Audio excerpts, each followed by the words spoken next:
a few of you, not all of you. I am a chemistry professor. I have worked with study group leaders before. I am not an expert in leading study groups, or as we call it, supplemental learning, supplemental instruction, but you're going to be learning from each other. Many of you in the room have done this before. Most of you in the room have not. We'll spend the next 2 hours with a number of activities to learn how to be an effective study group leader. I want to talk a little bit about what a study group is, what supplemental instruction is, and I want to start off by saying what it is not. Supplemental instruction or study groups is not remedial. You need to remember that. What I mean by that is not intended to deal with students who have deficiencies. That's not the point. I mean, there are some students with deficiencies, but this is open for everyone. It is not remedial. It is not for students with deficiencies. It is for everyone. And it has more to do with the class. It's dealing with challenging courses rather than challenging students. That's what you need to keep in mind. The other thing that it is that you need to know about what it is proactive, not reactive. Study group are proactive, not reactive. What I mean by that is you don't have, in its ideal form, students don't come to study group because they are in a crisis, right? They come from the beginning, all right? They come from the beginning of the course. They know it's going to be a challenging course, and so they want to hit the ground running, all right? That's not the way it always works, all right? But that's the way, in its best form, it's proactive. It is getting ahead of the learning curve. It is focused on groups. Focus on groups. Most students, I hope, study individually, right? They read the textbook by themselves, they work the problems by themselves, which works very well for some students sometimes. But groups is also important, so working in groups. So focusing on groups is what is important. Collective thinking, I won't need to write that down. The ability to articulate questions and answers, to articulate the questions and answers. The students can do this in their head when they're reading the book, but to actually say the questions out loud and say the answers out loud is very important in mastering the topic. So that's one of the things that the group work is about. And then it might seem counterintuitive, but it also develops independent thinking.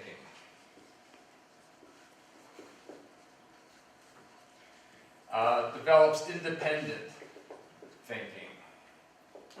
All right, so what does that mean? Well, in a group, they learn how they can work independently, as opposed to studying completely on their own, it's hard to learn from anyone else when you're studying on your own, or listening to the professor, which they do in class. That's not very independent. So, I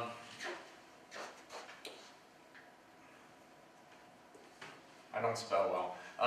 It helps develop independent thinking by working in the groups. Now, I want to do a little exercise here. Again, I'm not the expert in this. Some of you are more expert than me, but I want to talk about, again, the differences between a study group leader, a tutor, all right? There is some people are tutors, and then they have professors. So being a study group leader is not being a professor, all right? You're not the second professor and lecturing the students. You're not a tutor where you've all received tutor training. Okay, you've been tutors before. Now there's overlap between them. This area right here is the same for everyone. The goal is to facilitate student learning, right? And so there's something common about them, but they are different from each other. I'd like you to talk about some of the differences between them. All right, to help you understand what it means to be a study group leader. And one of the big questions is, well, aren't I just doing the same thing the professor does? No, you're doing something different. Am I doing the same thing as a tutor does? Well, in some ways, yes, but it is different. How is it different? Can we help fill in this Venn diagram? What are the things that are different about a study group leader compared to a tutor, compared to a professor? Yeah? For like study group leader and tutor, the study group leader will know more about the class and more of the material that's known in there than the tutor would. All right. The study group leader is connected to the class, right? So I'll write that down, connected to the class. The professor obviously is very closely connected to the class. The study group leader is also connected to the class. The tutor may not be. A tutor just knows the discipline, knows the subject, knows the material, but is not really connected to the class. Okay, that's good. Okay. The study group leader is more of a facilitator of like getting the other students to work together as opposed to like helping a single student with their individual problem. Some professors may have students working together in groups, but not nearly as much as a study group leader will. Tutors tend to be more one-on-one, all right? So it's about group work. So you need, if you're going to be an effective study group leader, know how to work with groups. Different from being a tutor. You're all tutors, but you're also study group leaders, and so there's differences between them. But, yes? The study group leaders tend to be able to teach the material in a way, not teach, relay the material in a way that the professor relays it instead of in the general way. There are Okay. different ways different professors teach the material. Tutors may not have been taught the same way the professor or the classmate. I'm trying to figure out how to put that into words, like more professional in a sense. I think maybe what he's going for is like, you know, the individual nuances of each professor, because you've had a specific professor before. Like, I know how Dr. Meinhardt would teach something better than how Dr. Pretorius would. Okay, so nuances of the professor that a tutor may not know. Now, I don't mean to be downplaying tutors. Tutors are very important, and they do play an important role. But today we're talking about being a study group leader, so I'm trying to point out differences between them. So that's good. Knowing the professor and knowing the class more closely than a general tutor would. Mm-hmm. The difference between a study group leader and a professor is the study group leader is a student, so they're expected to know everything a professor does. Okay, I don't want to be prejudicial about this, but I'm going to say limited experience, all right? And that doesn't mean it's necessarily deficient in a way, but it is a different way of looking at it. In some ways it's positive, because you can look at it from a student perspective, or sometimes the professor just doesn't understand what the student is talking about and why they don't understand it, okay? And so the limited experience in a discipline, but more experience as a student, right? So, okay. This is an important distinction, I think. I think it's important to think about, right? And many of you, some of you are a little nervous about being a study group leader, and you're wondering, well, exactly what is it? What's expected of me, and how do I do a good job in this? Well, what we're going to do now, we're going to make this very interactive today. I've been lecturing here for about 10 minutes. I'm not going to do very much more of this. What we're going to do for the next hour, actually, is run around the building. We are going to play roles. We have 4 people who are going to play the roles of difficult students. And I'm going to divide you guys up into groups, and you're going to be in a room simulating a study group room, and your problem students will come in, and they're going to be playing a role with that. All right, now, okay, let me warn you about this. This is not necessarily the real experience. Usually there's one study group leader and a whole group of students. Here, we're going to have one student and a whole group of study group leaders, right? And so it's really kind of contrived. I understand that. My advice to you is everybody doesn't need to talk, right? We're going to have experienced study group leaders and new study group leaders in each group, right? And there's going to be 4 of them, 4 groups. It might be good to let the more experienced study group leaders lead the session. It's not like everybody has to talk. Those of you who are less experienced should be listening and learning. And then when we come back here after those 4 10 or 15 minute sessions, we are going to debrief it all. And so remember what you see, remember your impressions of it, what works and what didn't work, and we're going to talk about that when we get back here in about an hour. So, you guys ready for that? What I want you to do is we need to divide yourselves up into 4 groups. So here's what I want to do right now. Those of you who consider yourselves to be veterans, experienced study group leaders, I'd like you to stand over here in this side. Those of you who are brand new at this and are actually learning more than teaching, I'd like you to stand on this, stand over here.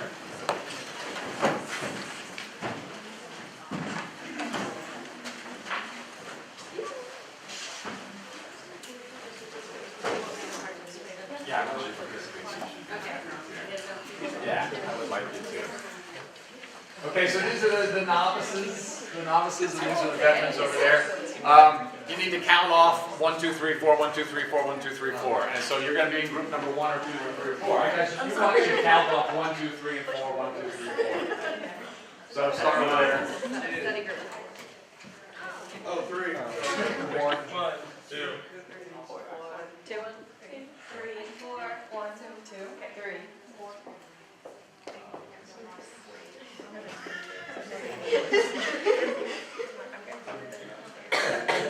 Okay, everybody knows what group you're in? 1 or 2 or 3 or 4?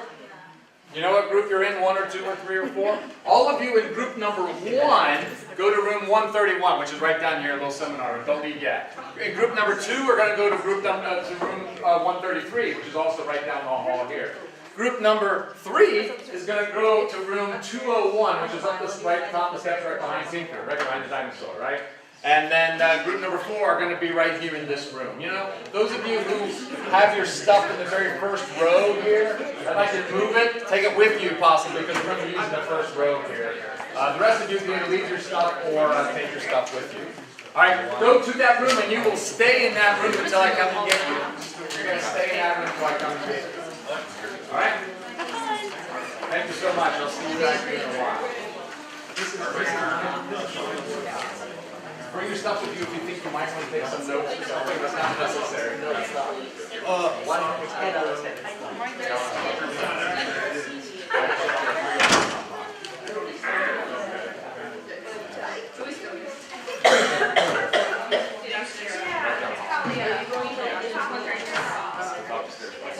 Okay, sounds good. Go right down there. Okay. Go right down here. Okay. Up there. That's what I'm okay. Right down here. So they're close together. I think I've done it. Yes. We need a chair. Are you starting in this room? Yeah. Yes.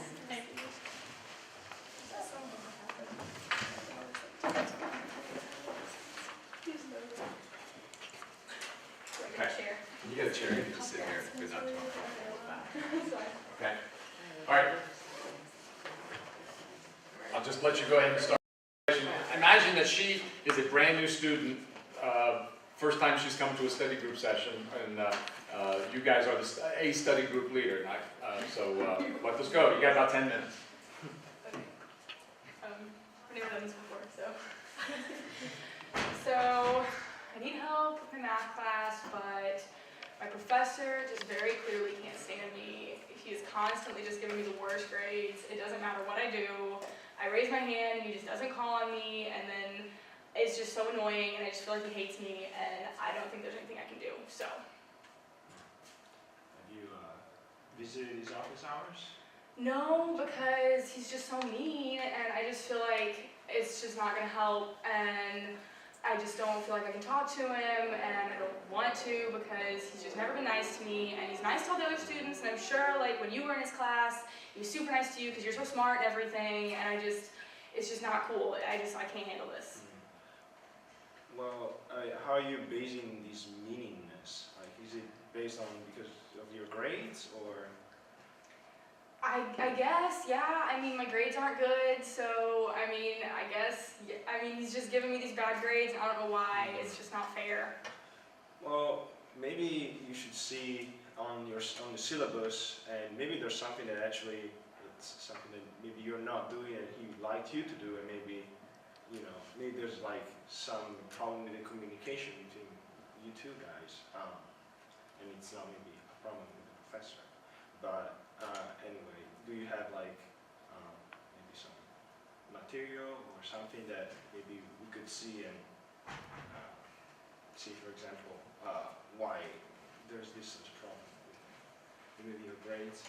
Yeah, I mean, I have my homework here, and I guess we can maybe go over it or something, but like, do you know this professor? Like, I mean, is he intimidating? I mean, because he's just really intimidating me, and it's just freaking me out. I just don't know how to approach him. Like, I mean, have you had him before? Like, I just don't know what to do right now.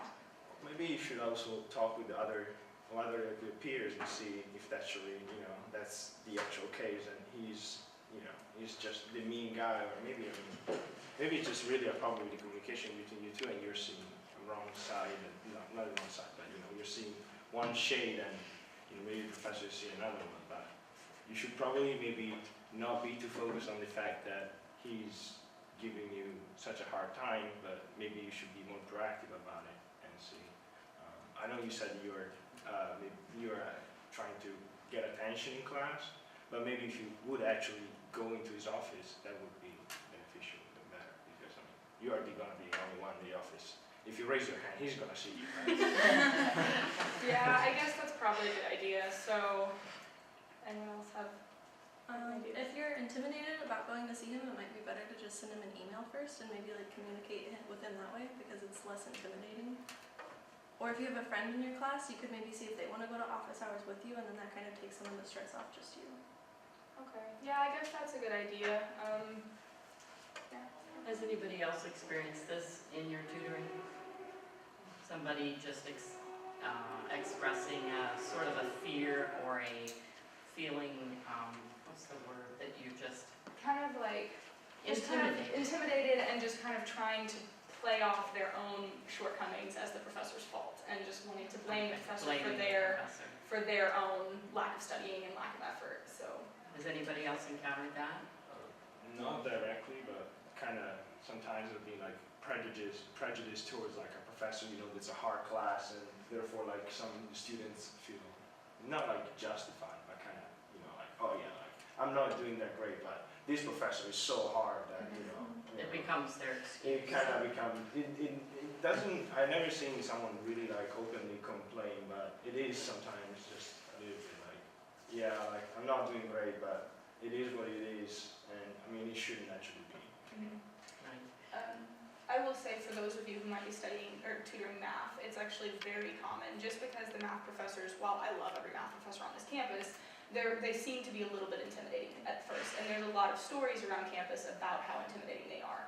So it's very common that the first day of study group, you'll have especially people come in like, oh my gosh, I've heard this professor is so horrible, and as soon as they hear the professor's horrible, then that changes that perspective. And it was really important to talk to people from the very beginning. Even usually my first day of study group, we don't even study.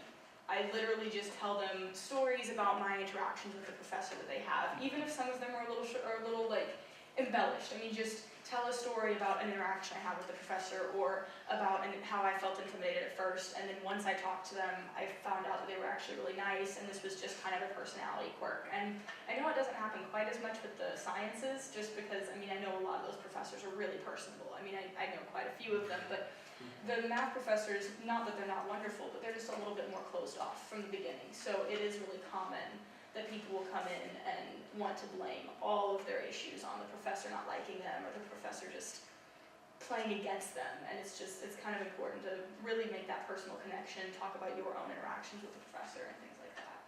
But if you've never had that professor in class? That has happened to me before. I know that happened to me for Dr. Skiatis, and part of that comes into getting into that relationship with the professor. And usually with my professors, I tend to have at least weekly meetings, even if it's like a 10-minute meeting, just to kind of update him or her on who's coming and things like that.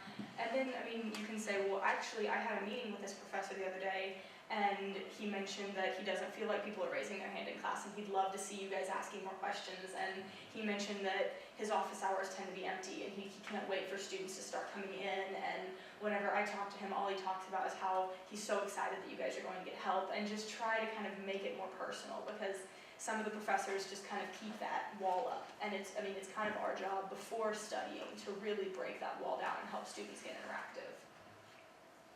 I want to ask, I think this is applicable not just to math and science. Of course. It could be students in writing classes, oh, this professor hates me or whatever.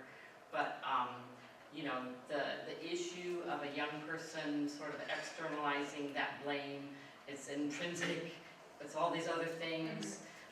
What things do you think that you could do as tutors and study group leaders to help them become more intrinsically motivated and realize that maybe the blame for that C on that test was was their own. Yeah. Do you have ideas about how you might broach that with tutors or students without coming across as heavy-handed?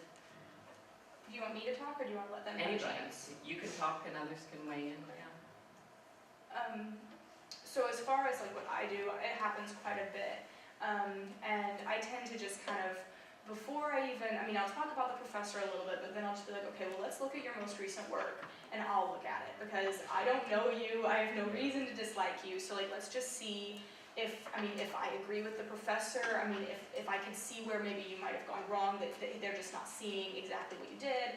And then sometimes I'm able to say, okay, well, I kind of understand what you're talking about here. It might seem like they're just trying to be mad, but then I'll say, okay, well, I've had this professor, and I know this professor gets more particular about this type of writing style. So maybe you should make sure that during your notes, you're really trying to take notes the way they're speaking, so that you're writing it in the way they want it to be. And then try to stress to the student that maybe you're not getting all the questions wrong, but just you have to try to morph the way you're doing things in class to how the professor expects it, and just kind of draw that back to every class is going to have slightly different expectations.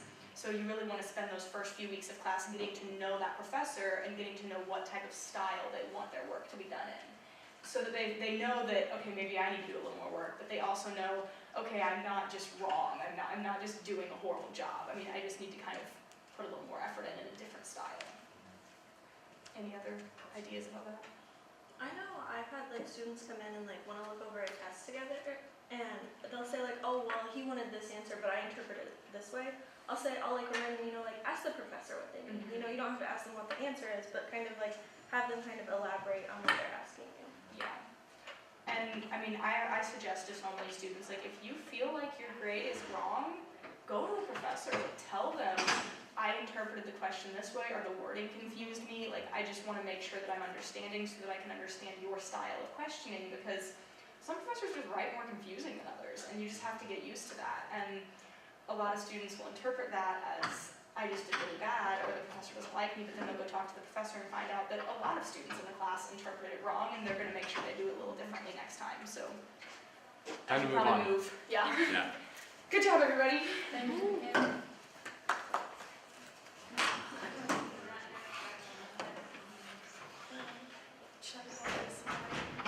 Just to kind of continue on that, I want to ask if you think, does any of this have to do with, especially with first-year students, them coming in and not having the full picture of what it takes to succeed at the college level versus high school? And so because it's instantly hard or, more difficult, maybe that's when they start blaming the professor or other things. So I don't know, I hear Kay talk a lot to students, asking them, well, how do you study? They might say, I'm studying a lot. And so really kind of delving in, and whether it's a one-on-one session or you're in a group session, you might say, well, how much time are you studying, and what does that studying look like? Is it active? Are you really working with that material, or are you just sitting there with a book in your lap, like almost falling asleep? There's a big, big difference. So talking about your own, that's where, impacting them and helping them realize what it takes to succeed.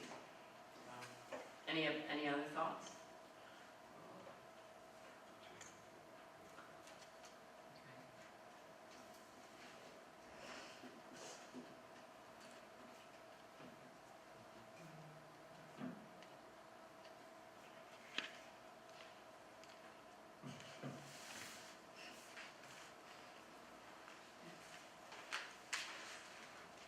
You could like put this on a website or somewhere later. I think so. You're gonna edit, right? Yeah, we're gonna cash. She's gonna edit. Isn't it for the people that miss?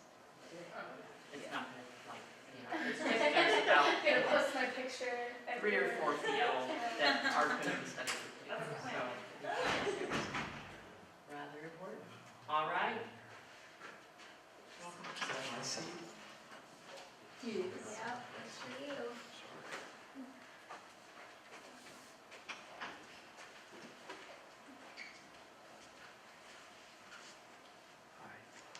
How are you doing today? Okay. I'm stuck. What are you stuck with?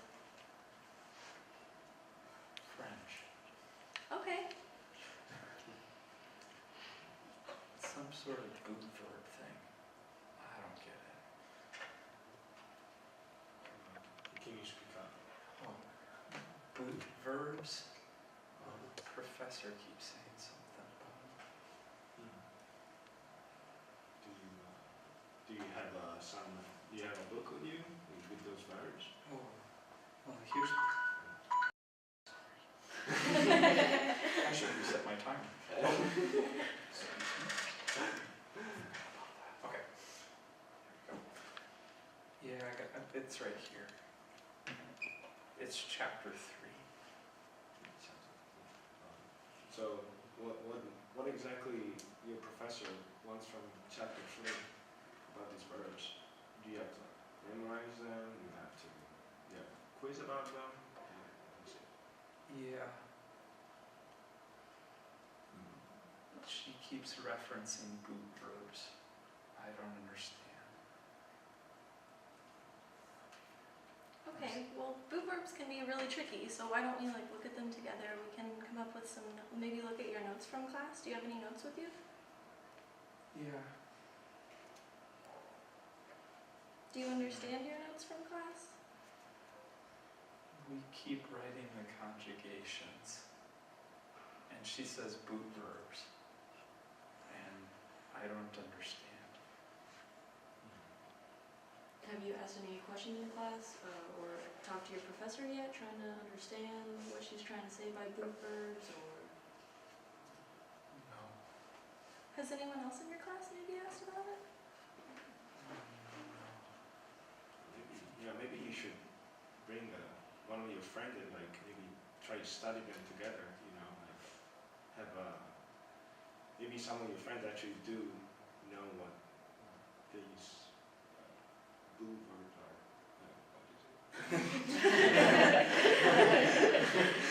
Or about and so maybe with the help of your friend we can figure this out too. But let's see. Maybe there's a video online or something that actually, or like something on the internet that can help you out too. Have you actually also looked up like maybe some pronunciation and stuff like that? Some of these sort of courses. I know that's a little bit extra work, but that might be helpful. Yeah. We're not working on pronunciation. Unfortunately, I'm not very good at making friends. I know that I keep memorizing them, but she keeps saying something about boots, and I don't understand. I understand the words. I don't understand something about a structure of some sort.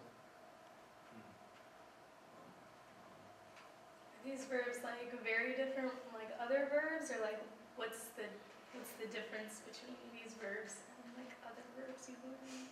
So we started with verbs that end in ER and conjugated those. Now these ones tend to end in stuff like IR, I think, or RE. So there's something common about them, but I don't understand. Is there a pattern in the endings?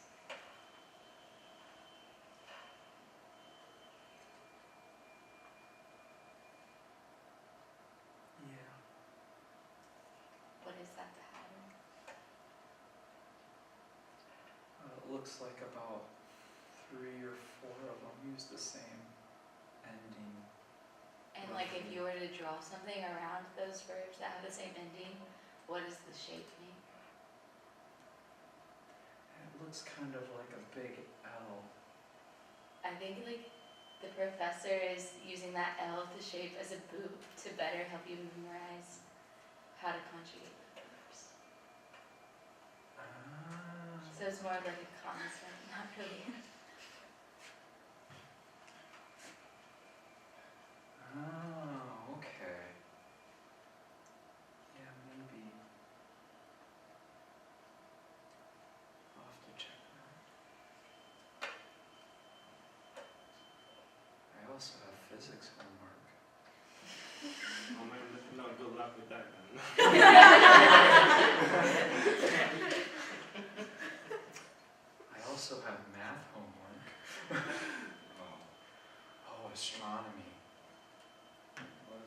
keeps saying something about a winter signpost. I don't understand.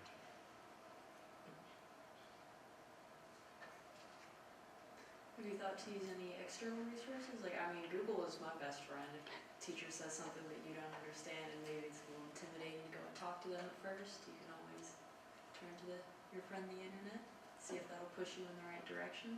Oh, okay. It's just a starting point. Yeah, he throws so many stars up there. I think he's crazy.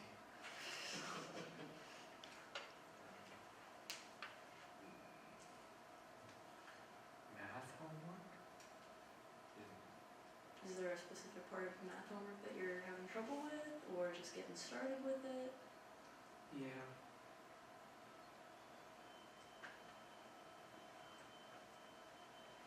Do you know what your homework is supposed to be? What problem you're supposed to be doing? Limits. Limits. That's a good place to start. Do you understand the section on limits? Have you read through it? Yeah. Yeah? Yeah. Do you want to try working through number 1 together? Or why don't you do it, and then if you have any questions, you can ask. Okay. Keep plugging in 0 and I can't divide by 0. Do you have anything in your notes? And the professor says what to do if that happens? Every time we do it, it cancels out. I don't understand why I can't plug in 0. It's not just a simple plugin. There are some techniques to it. Do you know some of as your professor went over some particular limits? For example, maybe this is a particular limit and it's not as simple as just plugging in, you know. Yeah, we've done a couple examples. Do you notice any strategies in those examples that you could maybe apply to the problem you're working on? Yeah. Yeah? Maybe you should try one of those and see if that works. We don't plug in 0 until the very end. Why can't I do that at the beginning? Well, you gotta cancel out the denominator, otherwise it's not gonna become, you're not gonna have a finite number. It's going to be impossible if you divide by 0. And so,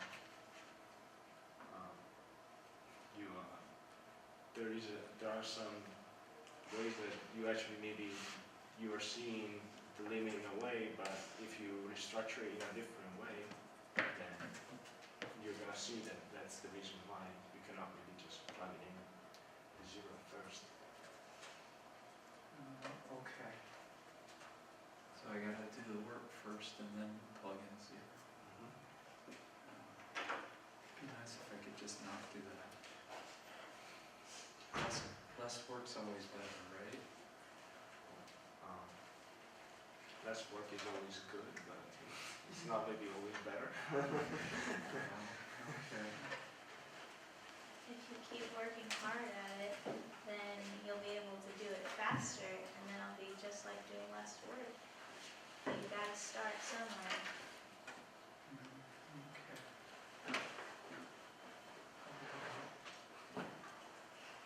Just gonna go and struggle with math. How would you guys classify, if you were gonna classify students coming for tutoring help or study group, help, how would you describe this student? Unprepared. Unprepared, Timid, timid, lacking confidence. lacking in confidence, yeah. Anything else? He seems, yeah, I mean, again, he seems like smart enough, but then again, probably there's not like maybe a whole lot of attention in class. It seems like the notes that were there, but they were just very superficial. And if there was like, I mean, these notes are not clearly helping him much, and so definitely help him out with maybe trying to get better notes, or like maybe complement his notes with other people. The problem is again that he said that there are difficulty making friends at some point, but try maybe push him to attend these study group sessions, maybe with another person, with another friend, would help. Even would help also the alarm wouldn't ring so many times. So encouraging him to maybe get out of his comfort zone a little bit. Yeah. Was your primary, was timidity a large part of your? I think it was shyness, but yeah. Okay. So you might have to be doing most of the talking to Yeah. draw them out, Mhm. ascertain what the problem is. Thank you, Dr. Robeson. Yeah. Bob. Bob. Hey, for role playing, let's go at it. Did you take French? Yeah, I knew exactly what he was I talking know. about as soon as we started it. It's like with the verb trying to be. Yeah, did you take French? No. It's like a common thing with certain verbs. I was really impressed. I was like, It's been like 3 years, I couldn't remember which verbs, but I know it's a thing. Yeah, they do it in Spanish too. I was like, is that what it's like? That was Yeah, super they're good. just Spanish. Thank you. How are the other groups going? Well enough, I guess. Yeah. Yeah. Because he's like, pretty So. good subject. Here we go.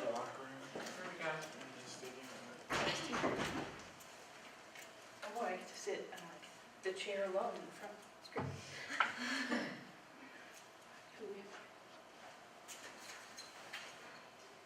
So, my professor was saying that like study group is a good thing.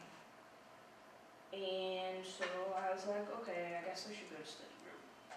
So, hi, I'm here at study group. Thank you for coming. That's a good first move. what do you have for us? Well, we're supposed to be doing some homework problems, I think. So, I don't know. I don't really get what's going on, so maybe you could like, I don't know. I just need help with this stuff. Do you have this book or your material with you? The assignment that your professor gave it to you? Well, I mean, yeah, the problems are from the book, but I didn't bring my book. I think it's in my dorm room somewhere. Probably.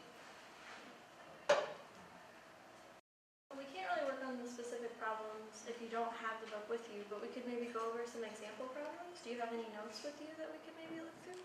I mean, I have my notebook, but sometimes I take notes.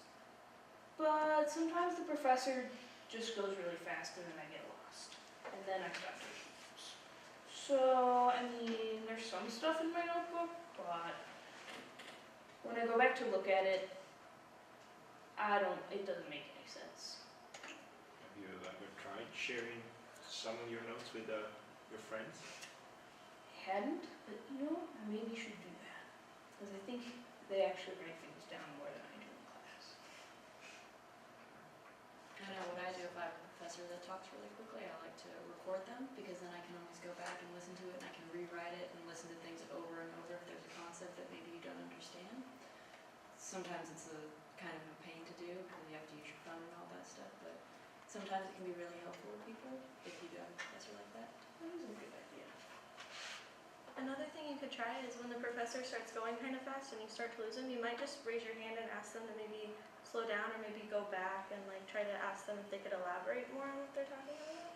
Yeah, chances are you're not the only one that's getting lost, so. Yeah, they do say that, like, if somebody doesn't understand, probably lots of people don't understand, that we should ask questions. Maybe I should ask questions.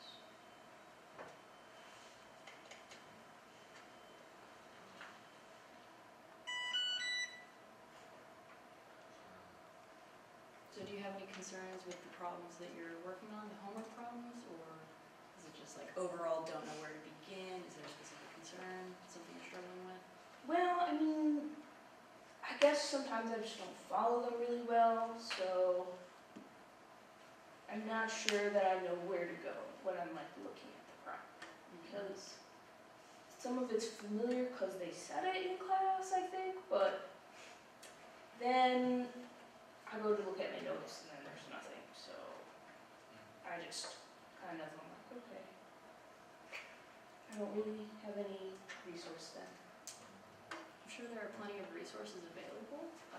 Going to a professor, emailing them office hours, catching up on the notes that you've missed with people that maybe did take notes. And once you've gotten that material, then it'll give you a good reference point for the homework problems. Could look up online videos that show how to work problems or explain concepts. Is there stuff on YouTube about that? I don't know, what class is this for? General chemistry. YouTube or Khan Academies. And then, you know, maybe you can start going through the problems, actually sit down and try it, and then next time, if you want to come to the study group, you can bring that specific problem and we can sit down with you and try and work through it. Figure out where maybe your conceptual problem is, or maybe where you're just getting hung up with some wording or something. Yeah, it might help to, I think, bring stuff to you next time. If you'd like, you could always go and get it now and bring it back. I'll still be here when you come back, or we could set up a meeting at another time if you'd like to do that as well. It's a good idea.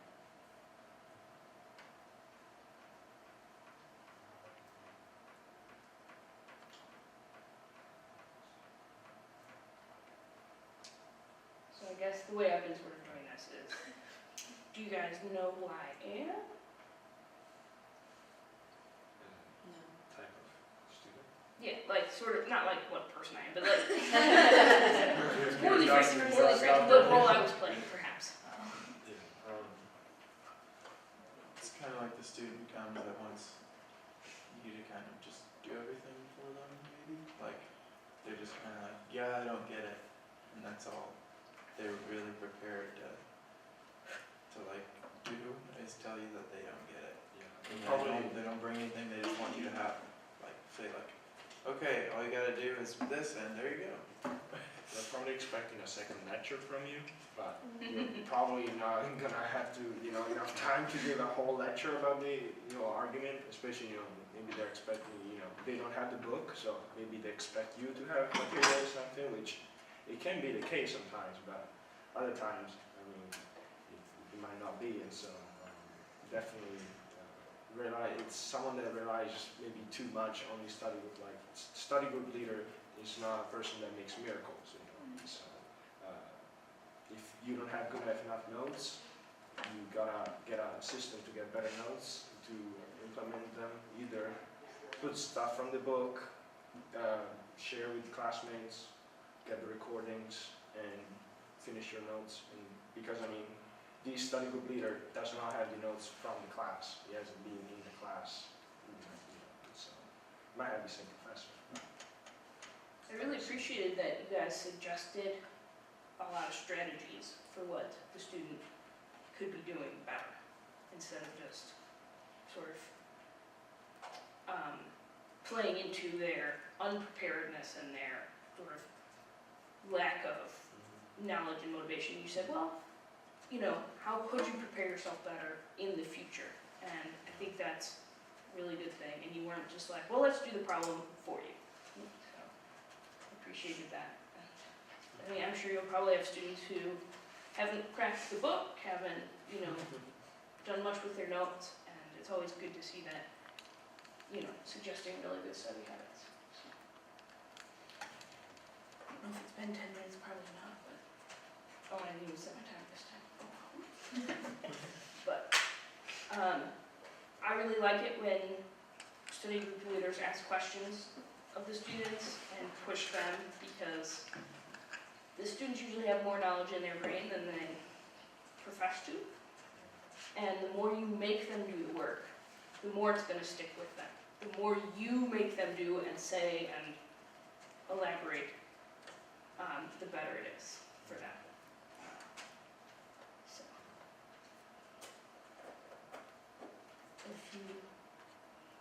two of you are my study group leaders, so we've chatted, but What do you teach?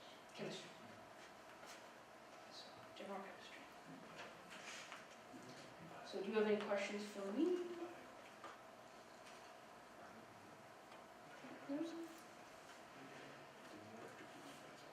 I'm really pleased, it sounds like you guys are really good.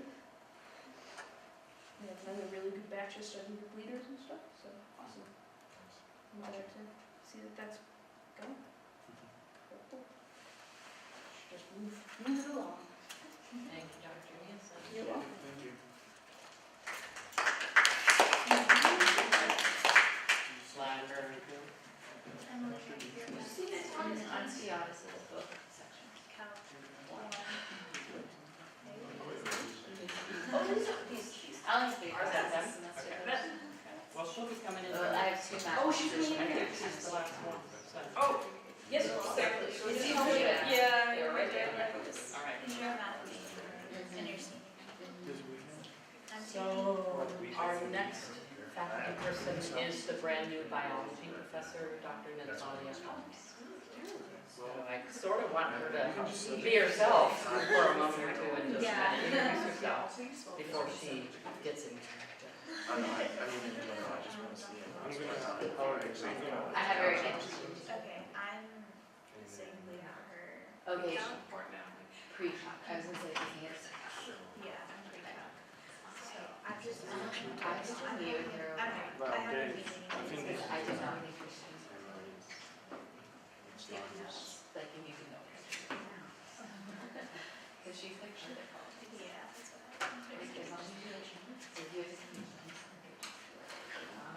Cause I have calculus and I already had all my like calculus stuff from like high school, so I knew how to do it. Like anyone who would have in there had it ever done before.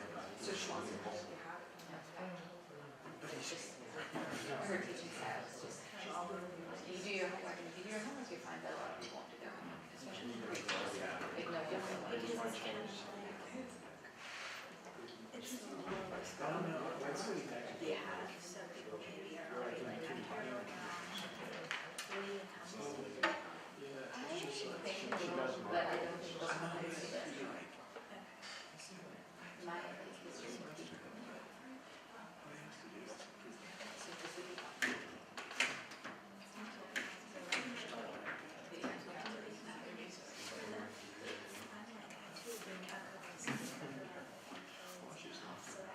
No, no, I'm just like, yeah. But I I try to go to the office. I'm doing this.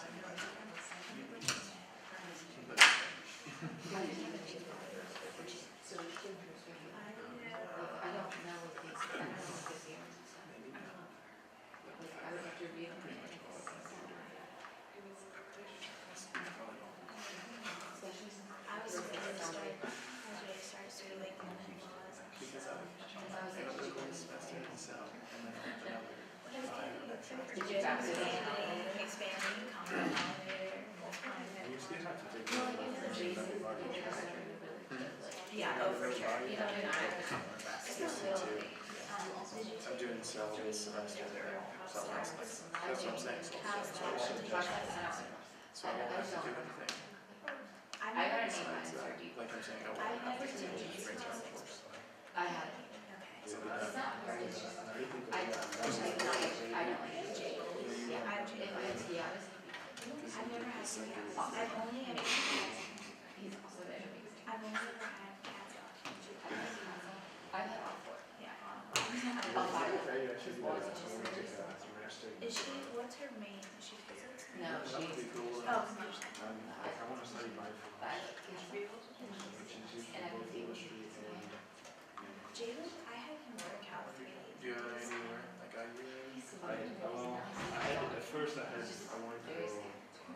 Yes, Nancy's like, but. Oh, yeah, you told me. Okay. So, That's good to know, so we had to take. she The thing is that I'm not gonna do like a math I tutor, can I'm go to doing more, math but I tutoring, did not. I'm not a math tutor because I just, I'm So, I'll need to in my senior year, like I don't care. Are you taking, so you're taking well, the rest of the Yeah. Alright, Like, organic chemistry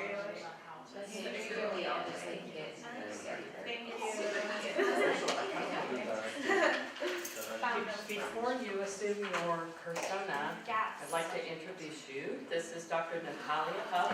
She's the newest biology professor. You guys want to quickly introduce yourselves and your disciplines? I'm Carly, I'm a chemistry major. I'm Carlo, I'm a biochem. Will, okay. Emily Matt. Leah, chemistry. Cambria, math. Karen, biology. Okay. All right, I Anything- will assume that Anything you want to say? Give you a minute or two. I'll talk throughout it, so Okay. just jump. Will you be joining us for lunch as well? Potentially, yeah, I can stay Okay, around so for you lunch. can kind of mingle and talk at that time. I'll let you All right, do your sounds thing. good. Am I being videotaped as well? All right, so I'm a Bio 161 student. I have this homework assignment that's due tomorrow. I need the answers, like right now, because we have an exam coming up. Alright, well, we can try and work through them together. I mean, this is a study group, we're here to help you, but we're not here to just give you the answers, we can't just do that. But if there's any problems that you're having, any particular areas that you're struggling with, more than happy to help. I just want the answers to all of them. I just really want to get a 4.0 on my exam. I just want the answers to these questions, you know? Have you studied before? Like, you said your exam is tomorrow, right? So how much work have you done so far on these? Well, I looked at the questions and I'm here to get the answers. Have you looked at the material before coming here at all? Like I said, I've looked at the questions. Did the questions make any sense to you when you read through them? Did you understand maybe how to like approach the problems? No. No? Do you want to look at them further maybe? I know that you said you just want the answers, but if you want to ace your test, you're going to have to be able to kind of understand the problems that'll be on the test. And homework is usually a pretty good way to get started with that. How about anyone over here? Have you had a student, probably not as upfront as I'm being about keeping the answers, right? But have you had a student come in that just doesn't really want to talk to you, just wants the answers? No, maybe it's. Yeah, Okay. So, all right, so quick raise of hands. Who is new? So this half and then that half. All right. So to the new people, how do you think you might approach that situation? I know we've heard from, can't see her name yet. Karen. From Karen. How about one of you ladies? How would you approach the situation? Well, I would maybe tell a student like, well, the most important thing is for you to learn and for you to know how to do the problem. And if I just give you the answers, then that's not going to help you in the long run. Sure, it might help you for this one homework assignment, but I'm not here to help you just for one night. I'm here to try to give you the strategies to be able to be successful on your own. And so I would like to help you work through the problems if you have any specific questions, but I can't sit here and give you the answers because that's not beneficial to you. So that's a very direct approach. Can you guys think of maybe a not so direct approach that you can take with a problematic student like myself? Well, so these students seems quite motivated to get a good grade. You said you want to get a 4.0, which it's almost unrealistic apart from Will. But anyway, no, you can. If this person is so much driven, you would say, well, the way you're approaching your, this exam or this homework is not exactly the best way to keep your grade up. You might get a good grade maybe this time, but if you want to get a steady high GPA, you have to set a studying routine and actually make sure that you internalize the material and not just like get it and then kind of wash it off your brain. That's not how you keep a good GPA. And so this person seems, it's a little bit contradictory because it seems that he's driven to get a high grade, but at the same time doesn't seem to be willing to put too much work. And so that attitude has to change. And so it's gonna change either way probably, because either the hard way or the good way. But he's gonna realize that the person's gonna realize that you're not gonna have out of the blue just such a high GPA or something like that. And so you gotta have a system. And so I mean, one way to approach that immediately is just say like, well, I don't have the answers. like, they say, I want the answer, and you can just very honestly, most of the time, unless, you know, the teacher has given you the answers, and even if they haven't, it's, I mean, just say, well, I don't really have them. Like, I can't just tell it to you, like, even if I wanted to just give you the answers, I'm gonna have to sit down and look through the problem. And so say, like, if you wanna get to the answer, I can sit down and work through it with you, but right now, I can't just, I really can't just give you the answer. So you can kinda like, it's kinda like a cop-out, but like a good cop-out, like where you say, like, force them to work through it, because you're saying, I can't just give it to you. Like, I actually need to look at it myself before I can even begin to tell you what the answer might be. Yeah, and another great way is to just turn it around to them, right? Say, I don't have the answers, but let's pull up the homework sheet, let's pull up the book, and what's the first question? Have them read it to you, and one of the important things is to kind of make sure that you let them drive, right? So when our parents taught us to drive, at least my parents, my mom couldn't do it. She's like, no, I will want to just hands-on everything. And my dad was completely hands-off. You have to be behind the wheel and drive. And that's kind of what you want to do with the students. So if they come in with a homework assignment, it's good for you to see the question and see what it is, but don't take the sheet from them. Don't take the book. Don't start flipping through the book to get them to the page. Ask them if they know how to use the book. Well, how do we figure out where the section on, solvents is? How do we figure out where the section on mitosis is? And make sure that they're the people kind of driving, because that might be a good way to kind of trick them into thinking, well, I'm helping you get to the answer, but I'm not really giving you the answer. And you can kind of start to have a lot of Socratic dialogue with the students and start asking them, well, what is this question asking? And then they might say, well, I don't know. And it's like, okay, well, what do you think is the key word, or are some of the key words in the questions? And then you can kind of start from there and start saying, all right, well, we figured out the keywords. Well, what can you tell me about these keywords? So really the entire time, you're just asking them questions and you're showing them how to think through that problem rather than potentially regurgitating something or taking the question and taking over the book and saying, oh, it's on page 137, let's read this, and the book basically lays it out this way. So you're not re-lecturing them, you're not re-teaching them, you're teaching them how to use resources and trying to help them figure out what they may or may not know.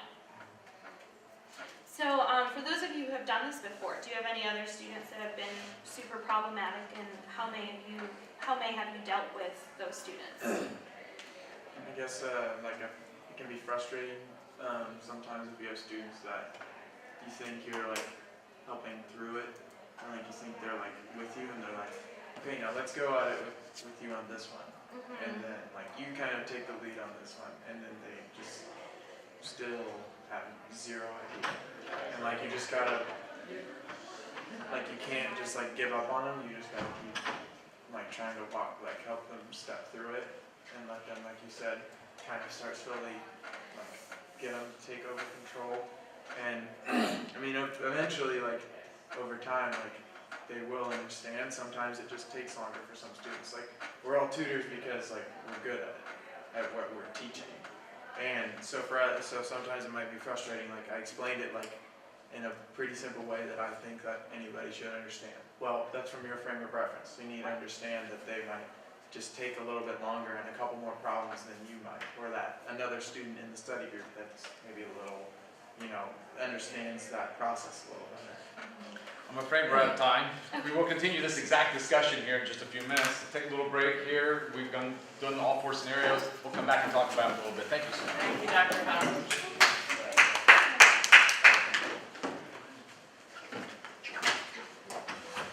So what year are you all? Senior? Okay. Is this your first time? Sophomore. I'm a junior. This is my first time study group leader, but like last year. All right. Okay. My group, so come on in, but I mean, obviously, it's helpful. All the things that you're out of group. Yeah. What are your majors? I have a math major. Chemistry. Math, maybe also Spanish and second. Okay. So all is super pertinent to you. So what are your plans for after this year, or is that a question? No, I'm taking my LSAT exam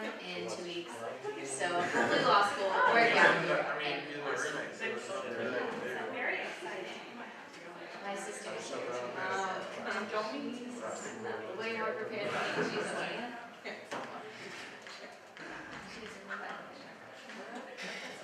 That's right. People change plans all the time. My friend has gone from, he has a bachelor's in science, took a gap year, went to med school, hated med school, decided, well, I'm gonna try computer science because I really like writing programs and I really like building computers.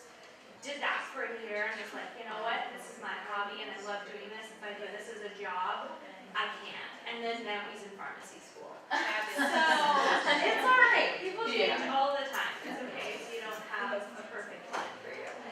I figure you're gonna just get the skills and go from there. It's all, you'll figure it out. You'll feel like you're stumbling the whole time, but you'll get there. Are you So, I'm actually What are they gonna do about like, oh wait, that's Tuesday? Yeah. I have nothing to do with Thursday except like it's like. I need to start volunteering. Like, it's gonna be like, what can you do with like that? I'm gonna say,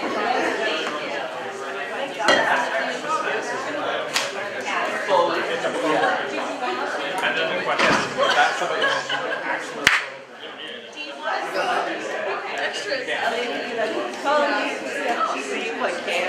extras.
Okay, all right, everybody.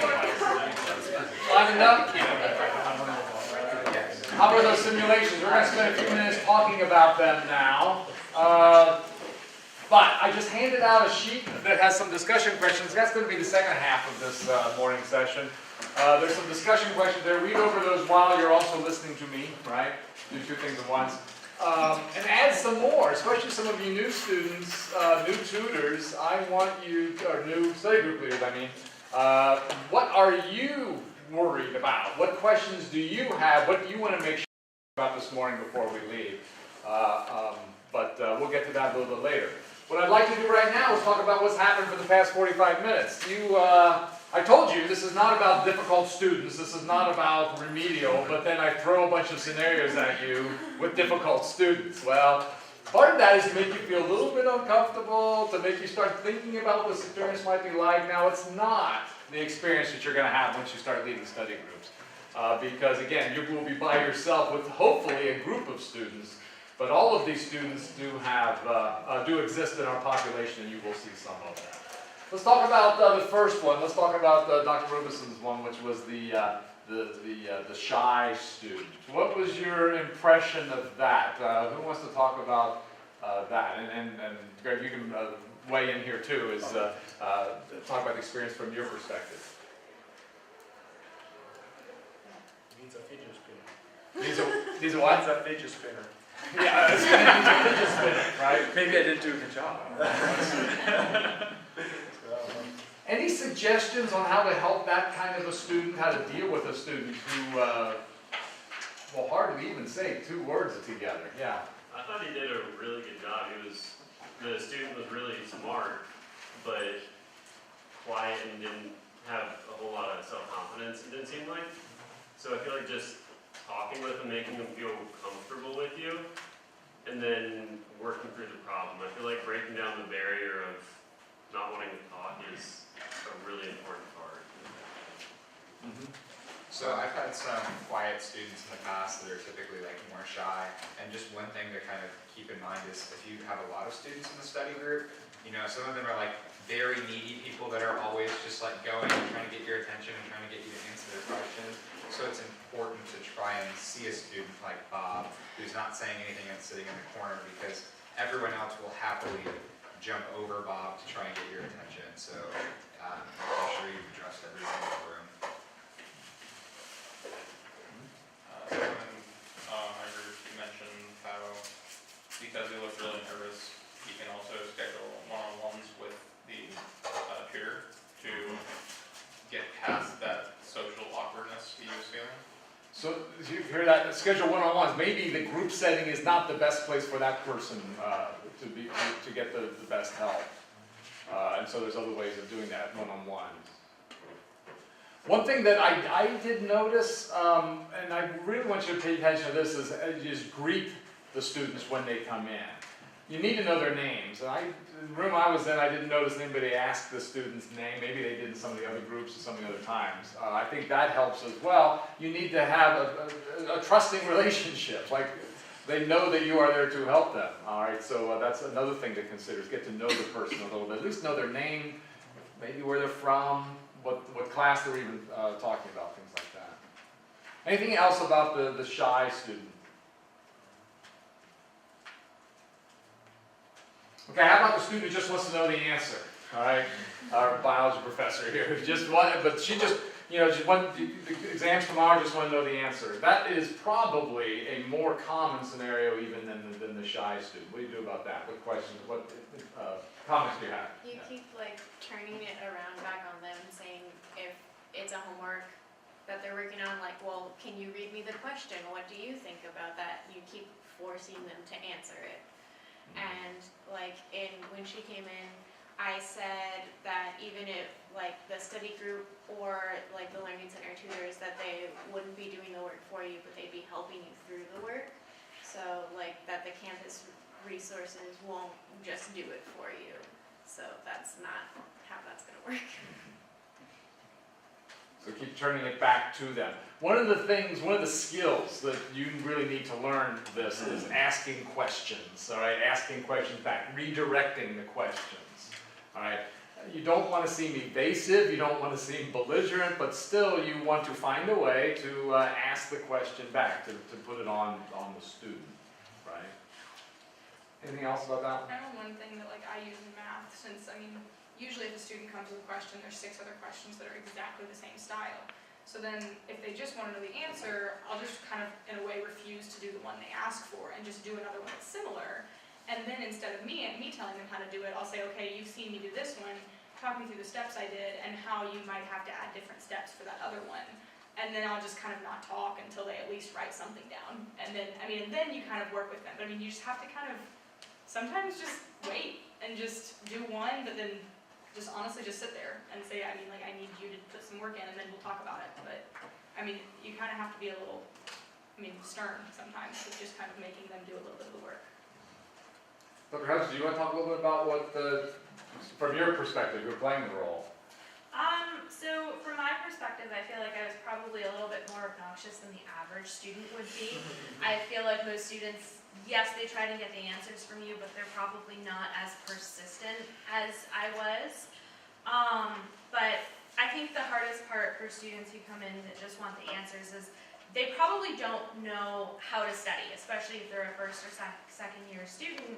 They want the answers because they think, well, if I have these answers, I'm going to get an A on the exam because, of course, I have the answers to the homework problems.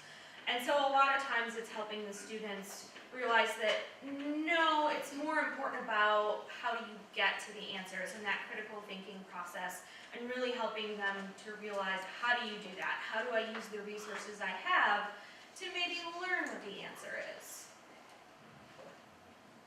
It's about, you know this, it's about learning, not about getting the answers, right? Students don't necessarily start that way, right? So that's what they need to learn. In our session, Carlo addressed the motivation behind why they just wanted the answer and what was motivating that student. And I thought that was important to identify, well, what's important to them and try to get at that, So getting the good grades or just graduating, whatever, if you can ascertain their motivation and How about the unprepared student? How about the unprepared student? Didn't have the book, didn't have the notes, wanted help, didn't even know what they wanted help with. I feel like that's an easier one to deal with because if they're starting with nothing, you have a lot of room to grow. So for me, not having the textbook is a big issue. Like you have to read to understand the material. So I think that student is a good case to work with if they're willing to work. A lot of what's recommended is having them go get their material, but I always think that runs a bit of a risk that they won't come back. Is that a good thing to do? To, right there at the moment, say, you know, I can't help you here now. Go get your book and come back. Should you do that? Recommended. I think it's situational. Certain situations you might gauge that they probably won't come back, but then there are other students who you can tell like they really do need the help, and you're like, I really just can't help. I don't have the material. But the Learning Center does have some of the textbooks on hand, so that can also help. And remember, hopefully there's a group. There's a group of people there, right? So someone will have a textbook. So maybe you can ask to share this and, you know, get some group work going instead of that individual. Someone here had a comment? I was gonna say have them get their books if they didn't come with them. All right, okay. One thing I've done before is I like to take my notes from the class when I was in the class, and so sometimes if they don't have any of the material, I'll pull an example from my notes over the same topic and have them work through that, Okay. if I don't have anything else to go off of. Now supposedly you will have your book with you, right? And if you have your notes, it's even better because then you can use those, although many of your notes are probably written just for you. It may be difficult for another person to look at and get much benefit from, but at least it can remind you of what you were thinking of on that topic. In our group, we talked a little bit about how, like, suggestions for developing better study habits, better note-taking abilities, so that they can use those resources in the future, so that they're more prepared next time if they do choose to come back to the study group. Right. So if they don't have the book and can't really talk about a specific topic, you can still talk about general study strategies, right? Which I think is a good use of the time as well. Dr. Nielsen, do you want to comment on your? I really did like that they were asking questions, that they were trying to help me as the student be more prepared, and I think that you might not see students who are quite as unprepared as I pretended to be, but if you've been in their shoes, maybe you've been unprepared in the past, just think about what you wish you would have done or things that you did to become more prepared and give them advice. And because you are very close to their level, you can say, look, I used to be like this, here's maybe some tips that you can use, because they might be it might be easier for them to relate to you and listen to you because you're that same level. So use that sort of familiarity, use your position as a student as well to relate to them and help them through some of their situations. Okay, the last one was the complaining student, right? Michaela was the complaining student, complaining about professors specifically. I didn't see that. So how did that go in response to that? Those of you who are experienced, is that common? And those of you who are inexperienced, does that bother you? Yeah.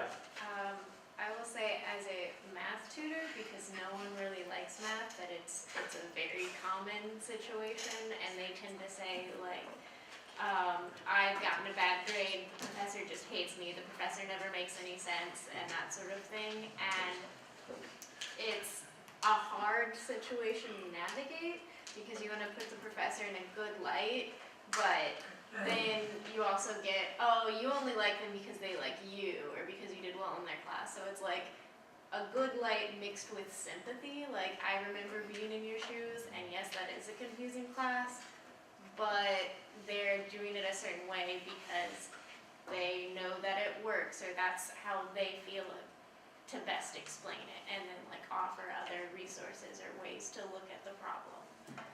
So. Yeah, Sam. I didn't have a study group last year, but from what I've noticed just observing other people, that's that the students who usually verbally complain are the ones who don't usually go to study groups. Okay, all right. So It may not be as much of a problem for the study group attenders as it is for the others in the class possibly. But my question would be, do you address it head on and say, no, we're not going to do that here? Or do you just change the subject? Which is the best way to deal with it? And I didn't see how it got dealt with in any of the sessions. It was more like kind of, we tried to like sort of kind of compare with the other students, like, well, is it just you, or you really think it's like the whole, it's the professor that is really that bad, you should maybe talk to other students. There's going to be someone that, maybe says, no, that's not really, you're imagining this, if he gives you a bad grade, it's not like the professor is mean to you, maybe you're not doing something that the professor expects from you. So, every professor has their own little things that they like more than others. So maybe you're not doing that thing, and a study group leader, if he's that more connected with the professor, you actually meet with the professor, you share what the professor expects from the assignments. You might know, like, you might be able to direct, like, listen, maybe what you're saying that the professor is mean, but in reality you're doing this thing, but you should maybe look at this other way, because the professor maybe expects you to do this step and this one and this one. Instead, you're not doing any of these, and that's why you're saying, oh, the professor's mean.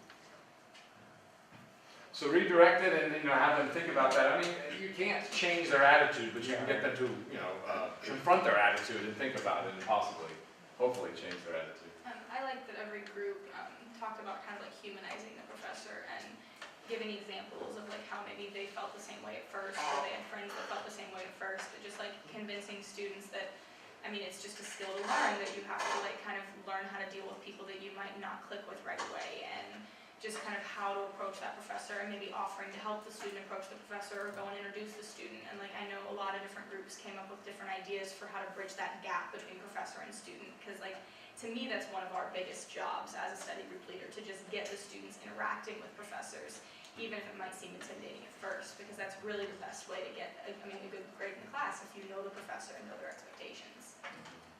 It's your not necessary job to defend the professor. You don't have to feel like you need to do that. You can sympathize with the student somewhat. However, the purpose of study group is not to be a complaining session, it's to be helpful. I think you know that.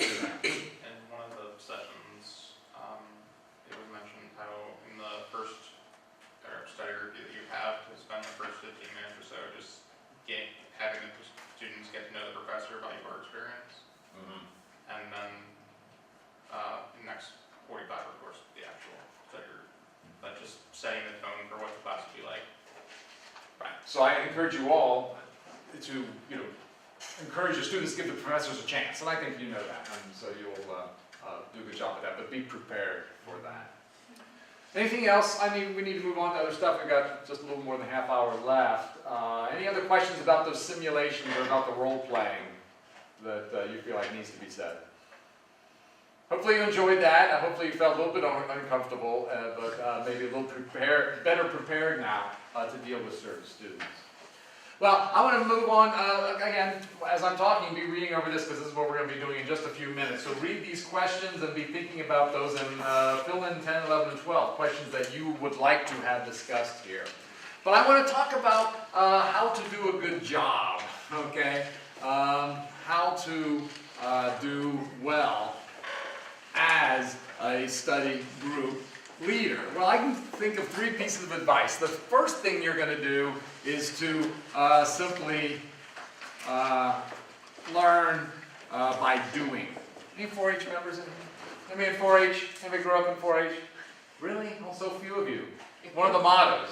One is to make the best better, which, as a scientist, didn't make rational sense to actually make the best better. But their second motto for 4-H is learn by doing. You will get better at this as you do it, right? And some of you people have done it already. You know already you're more confident this year than you were the first time you did it. But learn by doing, which what I mean by that is pay attention to what works and what doesn't. Experiment with it. Try different things. Try different things with different students, right?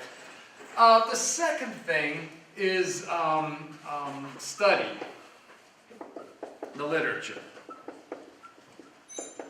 All right, there are a lot of publications out there that talks about study groups and about supplemental instruction. People have done research on this. People have published papers on this. It's about student development.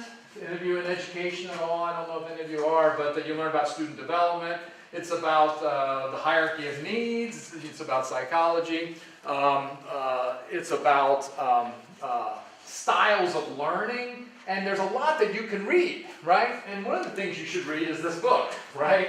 One of the things you should read is this book. And again, I'm not going to read through it, anything in here with you today. You can do this on your own. But it's very, very helpful. Take some time, 15 minutes, a half hour a day over the next 2 weeks and read a few pages in this. And even do more work than that. Get some help from from Kay and from Joyce about how to become better, all right? Study the literature. There's lots of resources out there.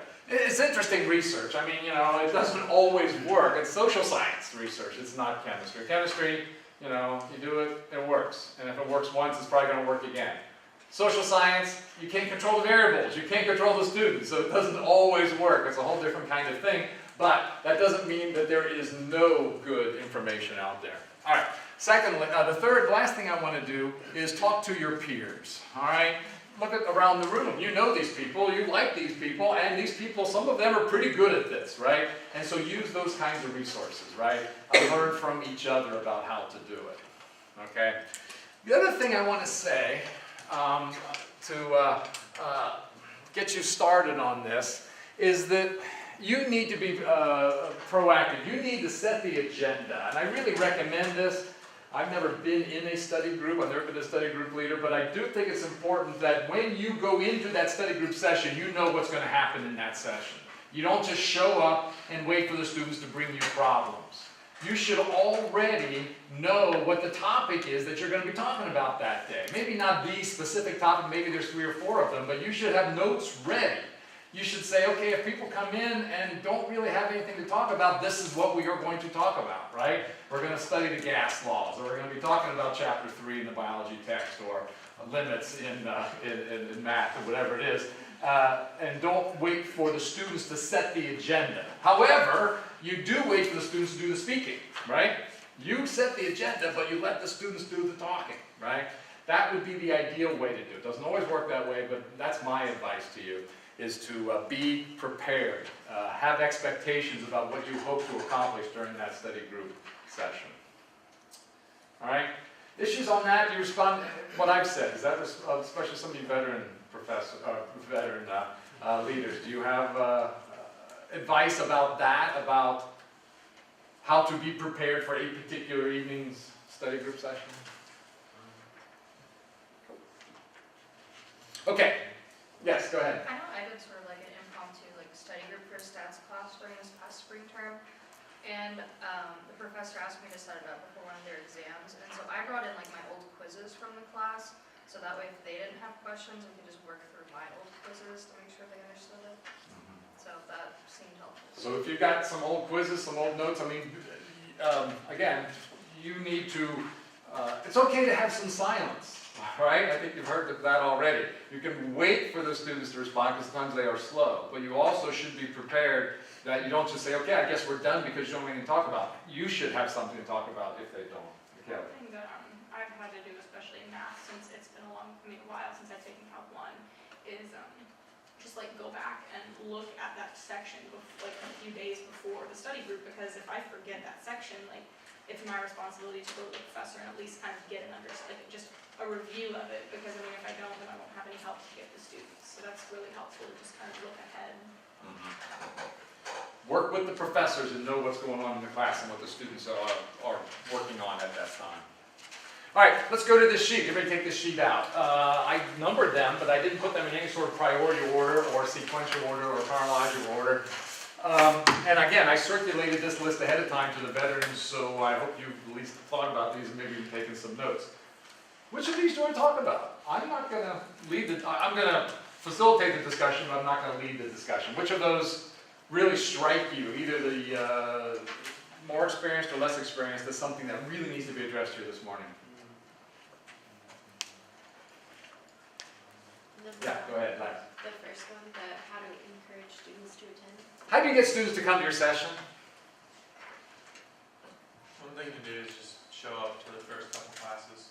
Just put a face to the name so that they know who you are and that you're there to help them. And maybe have the professor, give weekly announcements and say, and remind the students that you're there and you're there to help them.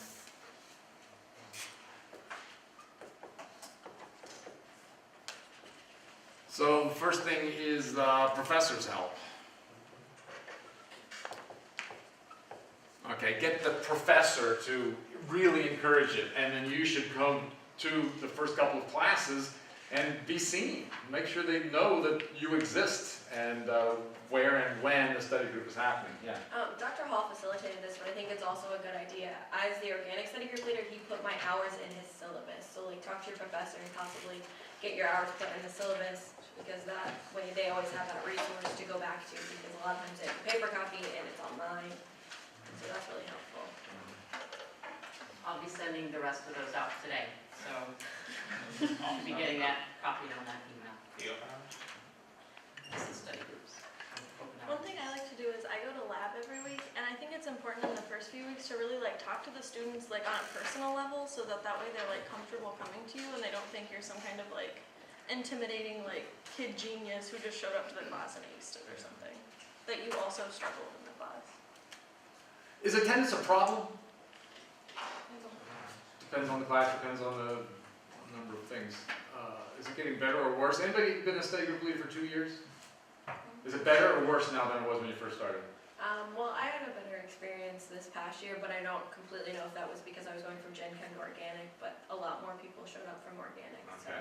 My impression is, we've only been doing study groups for just a handful of years here, and I think the Learning Center is knowing how to do it better. So I'm optimistic about the future. Hopefully, it won't become a major problem. But you should know that attendance is something that needs to be worked on. It's not automatic. Other advice, Sam? A study group I attended last year, the student had the class list email and would always email us if there were changes in schedule or notifications that, hey, I'm here, get ready to come. See, one of the advantages that you guys have, you should remember when you were a first-year student taking these intro chemistry and intro biology or math courses, what it would have encouraged you to attend. All right, so think about that as well. Any other insight on that? It's okay to email. That's not too invasive. Students don't get offended if you email them. Okay? Seems like a good idea to me. So, Theo, just have a comment? One thing I would say is when marketing it in a class, also focus on the fact that this isn't just something you should come to if you need help. Right. Market it more like as a helpful tool rather than a last-ditch resource. Right. Again, proactive, not reactive. Students should know that this is not something they do once they get in trouble. It's something they should do from the beginning. Yeah. Okay. Again, if you are a new study group leader and you're not sure how to get started on marketing your group, talk to some of the more experienced leaders as well. I also think it's important to just let the students in the course know that you're willing to work with them, because I know for me sometimes you can move up a session or push it back so it's closer to an exam or a quiz. So that way they might need it more out of necessity, so it's not the night after the quiz and then no one shows up. Okay. Yeah, so tailor the sessions based on what's happening in the class, right? And let the students know that so that they may come for some special problems or special sessions. If you're a study group leader that also has open hours, one of the ways I've gotten people to come to mine is by making sure they also know my open hours, and then as soon as they come to open hours, then you can have a conversation with them about coming to the study group. Sometimes people are more comfortable coming one-on-one, and they might be embarrassed to come to the group, and then you can just kind of have a conversation about, well, the people coming aren't necessarily not getting it. It's just people that want to come get some help, or, I mean, there's also some people who've been coming who are really struggling, and like, I mean, you coming could really add a little like dynamic to the group, and like, then you can actually have a personal conversation. Yeah, when you see these students elsewhere, like in open hours or tutoring and stuff, encourage that. Do some marketing. You will need to do some advertising. Yeah. Another question off of this list.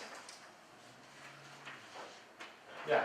I'm gonna be a new study group leader for a class that I have not taken at Hanover because like it's a pre-calculus and like I started in calculus and I have not had the professor, and like I feel confident that like I have the skills to be able to teach it, but I don't know the professor and I don't know the class. So I just wanted like advice on that. Kind of relates to like number 2.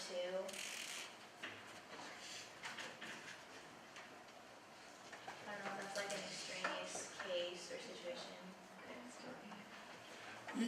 Your case may be different from many, but there's a lot of professors here, and a lot of professors have different attitudes about working with study groups. And so what's your advice about getting connected with the professor and getting their help?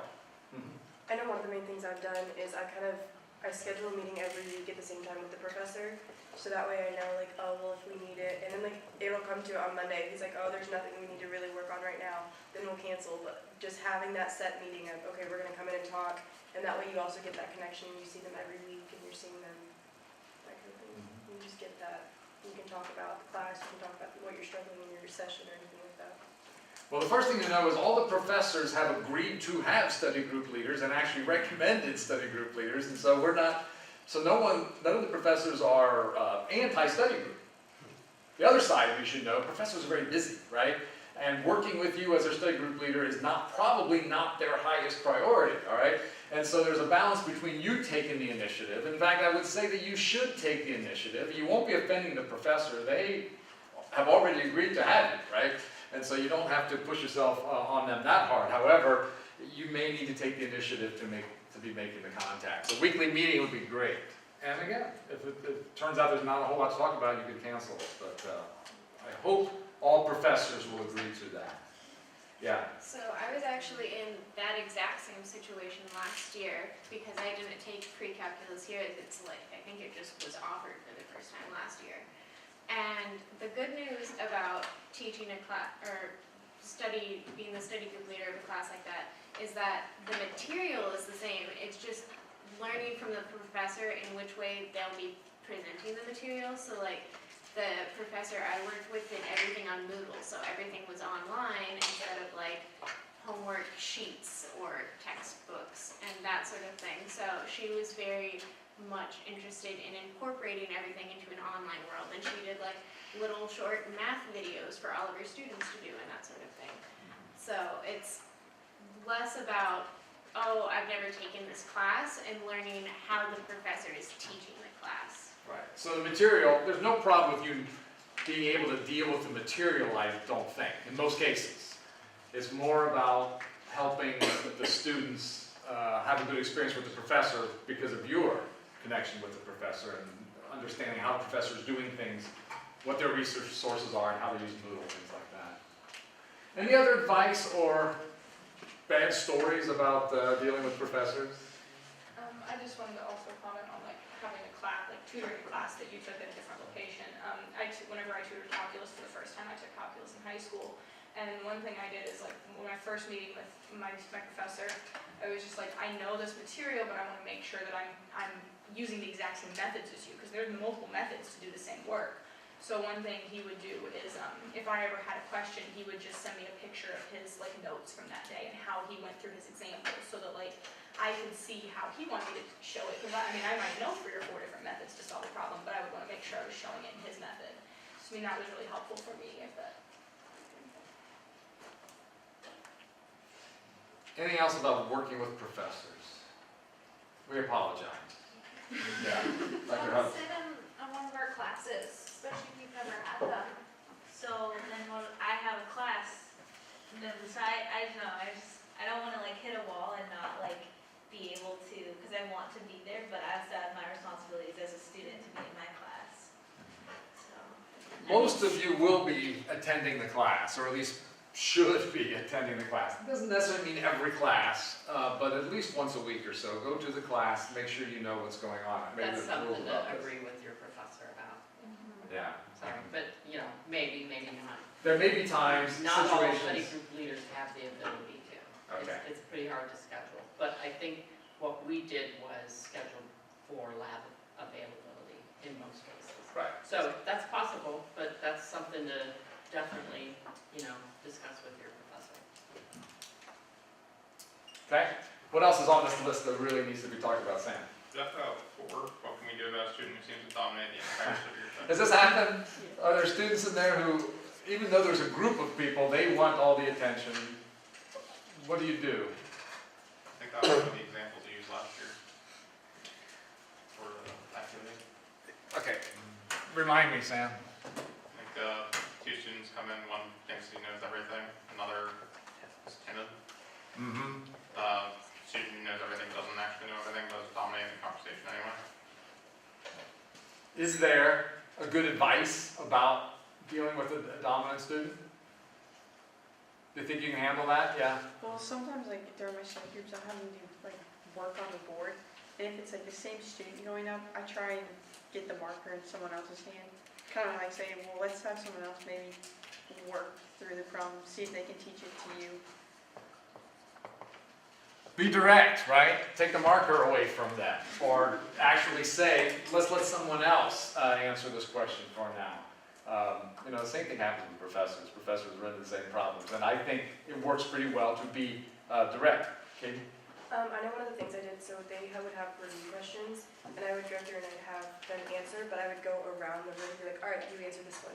Okay, now you answer this one. What about you? Okay, then do you have anything to add after? So kind of being direct, but being like, all right, well, you just answered that one, so let's let the next person do it. Being direct without being obvious about it. Because, okay, we're going to go around and make sure everyone gets a chance to talk, so you're not singling that person out and not really criticizing them necessarily. Yeah.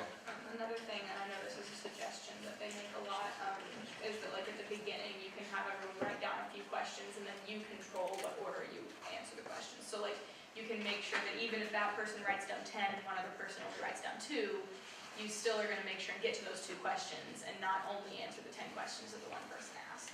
That person still may do a lot of talking, but at least the questions that others in the room have get addressed, right? So I think that's a good idea as well.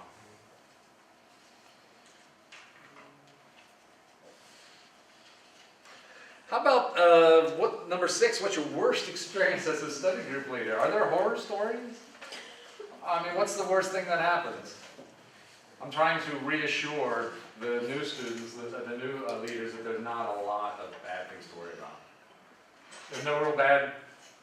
Well, I think it's not actually a horror story, but sometimes like I had a problem, for example, at some point for attendance.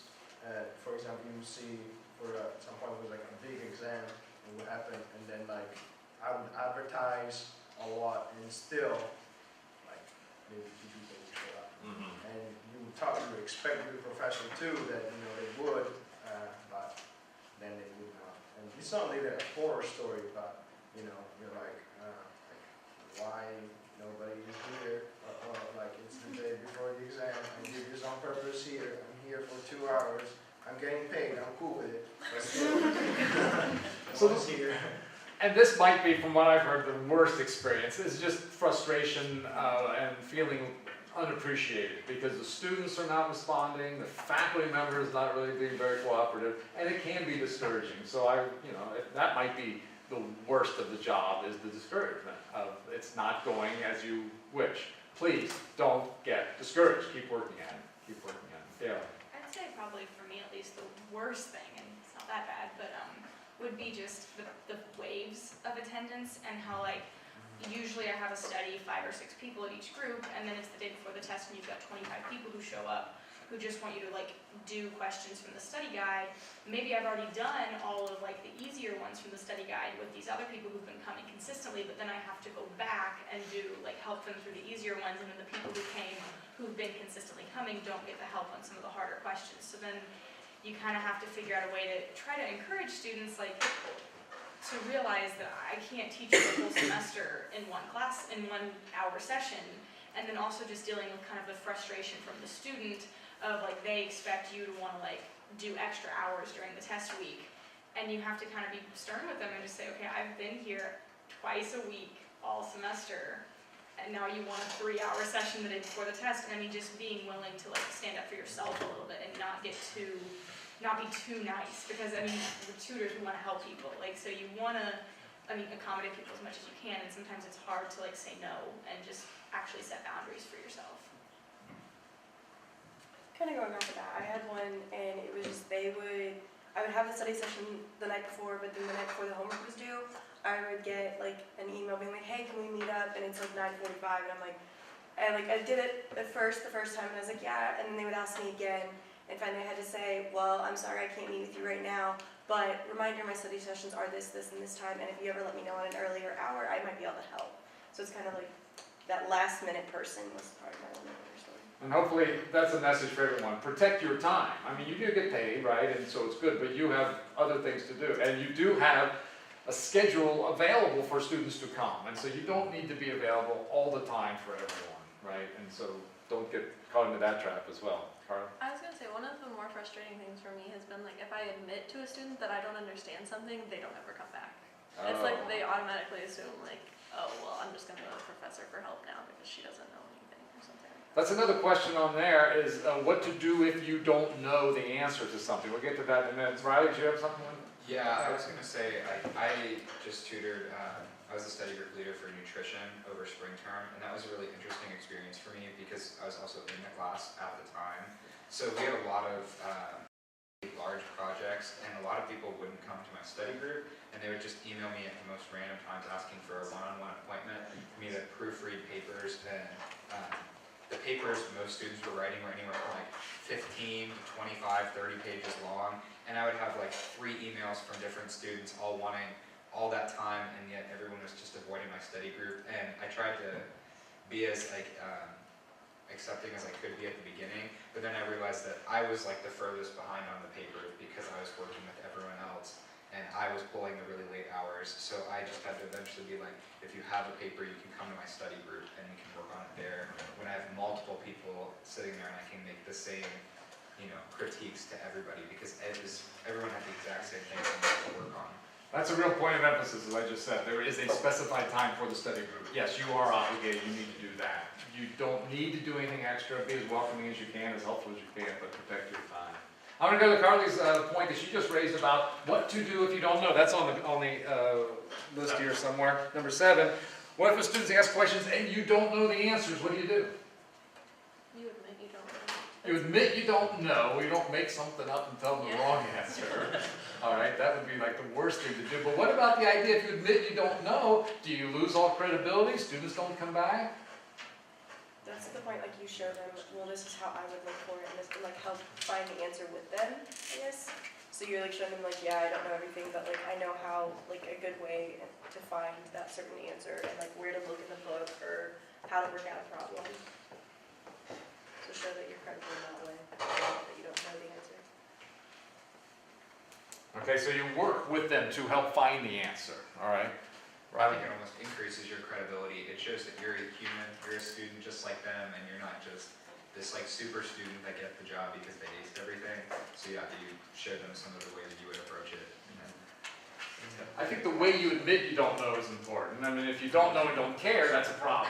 If you don't know but you wish you knew, that might be a better, modeling. All right? Michaela, do you have or someone have a hand up? Okay, all right.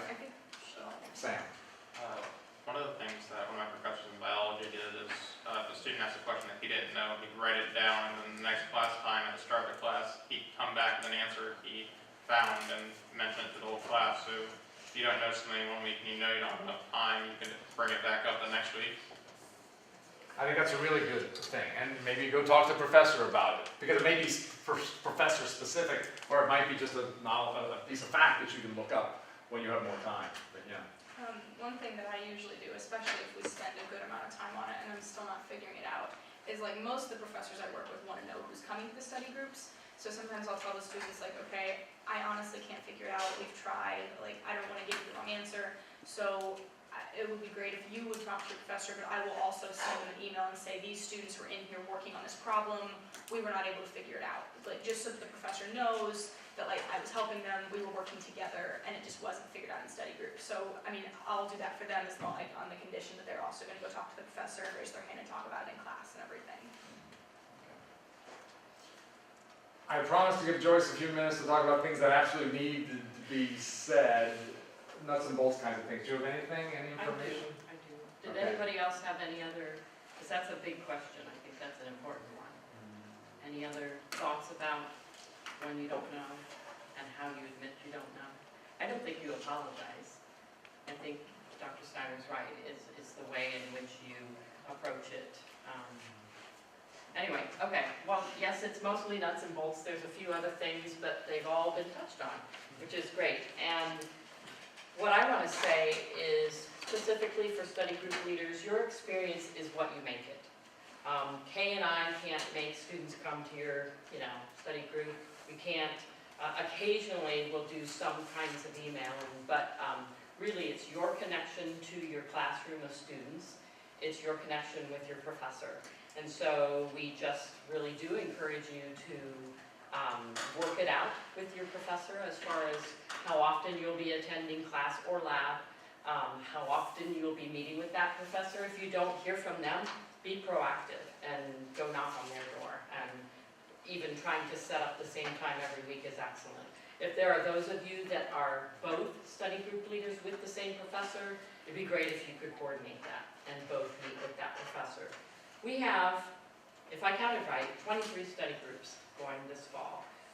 9 chemistry, 4 biology, 6 math, 2 KIP, and now we have 2 physics is brand new this fall. So that's a lot for us to pay attention to. So we're putting a lot of, responsibility on your shoulders.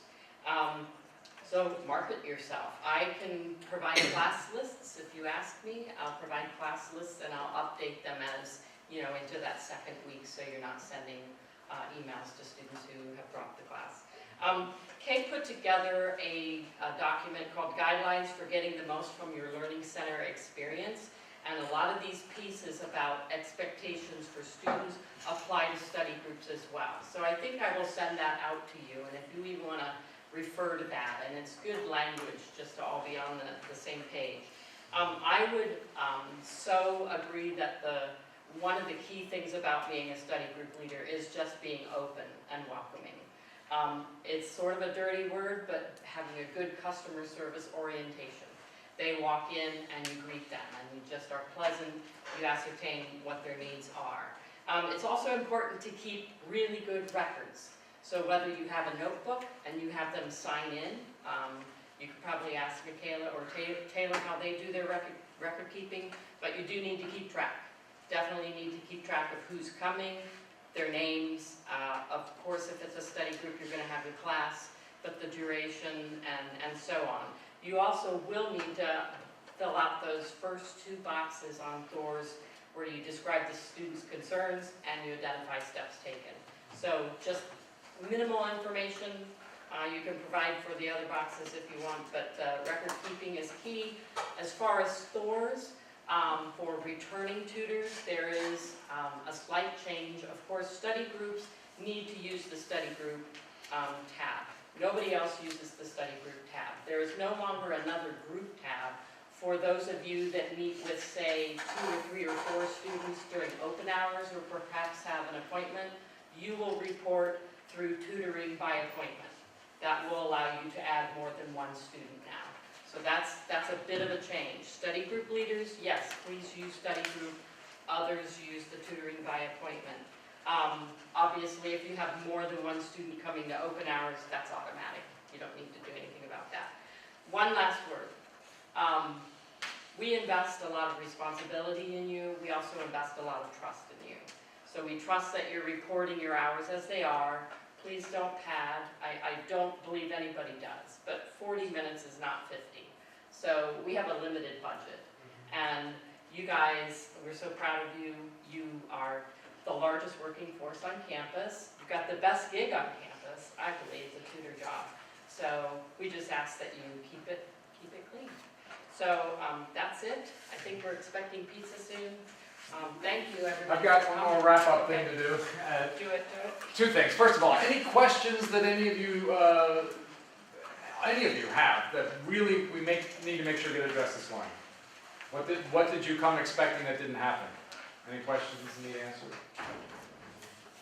And the last thing I want to say is, how do you know whether you've done a good job? We talked about, how do you get better at this job? How do you know if you've done a good job? And I'm going to say what Joyce said. It's customer service, right? It is not about whether the students did better. There's no way to document whether or not they got a better grade because they came to you. I wish we could document that. We don't have the research resources to do that. So the way you know you did a good job is if the students feel like it's a productive use of their time coming to the study groups. And it's about customer service, it's about satisfaction, it's about student satisfaction. So keep that in mind. It's a little bit vague, but yeah, you are one of the faces of the academic program here. So keep the students happy, keep them satisfied. Happy may not be the right word, but satisfied that they feel like it's productive. So customer service. Take advantage of resources, ask your professors, talk to leaders in the Learning Center, and talk to some of the other more experienced tutors as well. All right, so I have no one, I guess, to say thank you very much. I've enjoyed this session. I hope you found it useful. It wasn't too long. I appreciate your interaction, and I think there's pizza coming. So take a break here, but don't disappear.